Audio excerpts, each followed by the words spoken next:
kas yra stebėtojas? Dabar tiems 2/3, kurie pirmą kartą girdi, tai stebėtojas yra jau rinkimų dieną turintis 18 metų. Rinkimų dieną turintis 18, ne kai gimtadienis jau rinkimų diena, bet rinkimų dieną turintis 18 metų Lietuvos Respublikos pilietis. Stebėtojų gali būti ir užsienio valstybėms, ir tarptautinėms organizacijoms atstovaujantys subjektai ir pasiūlyti asmenys. Ir kitas labai yra svarbus momentas, stebėtojas turi turėti pažymėjimą. Tai kaip ir minėjau pradžioje, pažymėjimus suteikia jūsų politinė organizacija, jūsų pasirinkta politinė organizacija, jūs neprivalot įstoti tą organizaciją ar į tą politinę partiją, kad būti stebėtojų. Be pažymėjimo dėja negalite būti stebėtojų, nes į tą pažymėjimą reikia rodyti visur, visose rinkiminėse apylinkėse.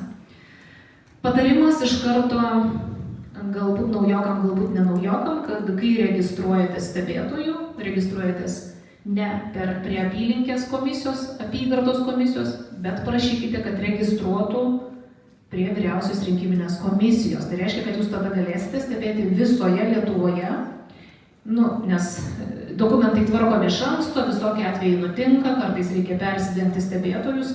Tai visos politinės partijos organizacijos, kurios gina žmogaus teisės ir gali deleguoti stebėtojus, turėtų registruoti prie vyriausios rinkiminės komisijos. Dar vienas momentas yra atstovas rinkimams. Ir atstovams rinkimams nuo politinio judėjimo, kuris ar politinės partijos, kuris dalyvauja, taip pat turi tokias pat stebėtojo teisės. Vadinasi, jūs visais atvejais turite plius vieną žmogų.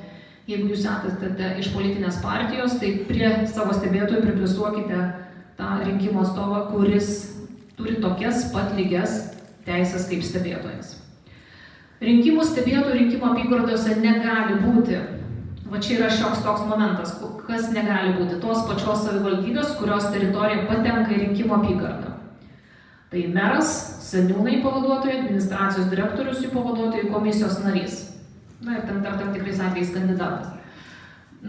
Tai šitą irgi reikėtų prisiminti, kad toje pačioje merijoje tas meras negalėtų būti stebėtojų. Taip. Kitoje galėtų. Taip. Kaip ir su administracijos direktorius ir pavaduotojai. Toje pačioje apylinkėje, apygardoje jis negalėtų, bet kitoje galėtų. Tai vėl prisuokime tuos administracinius resursus. Rinkimų stebėtojas turi teisę. Tai yra stebėti atitinkamos rinkimų komisijos veiklą, įskaitant rinkėjų ir kandidatų registravimą, stebėti pasirengimo rinkimams procesą ir dalyvauti vykstant balsavimui, stebėti balsavimo procesą, įskaitant biuletenio išdavimą, balsavimo, balsų skaičiavimą, rezultatų nustatymą, susipažinti su rinkimų komisijos veiklos dokumentais, užtikrinant asmens duomenų apsaugą, tai yra nenusirašinėti asmens duomenų. Taip, negalite užsirašyti kito asmens duomenų.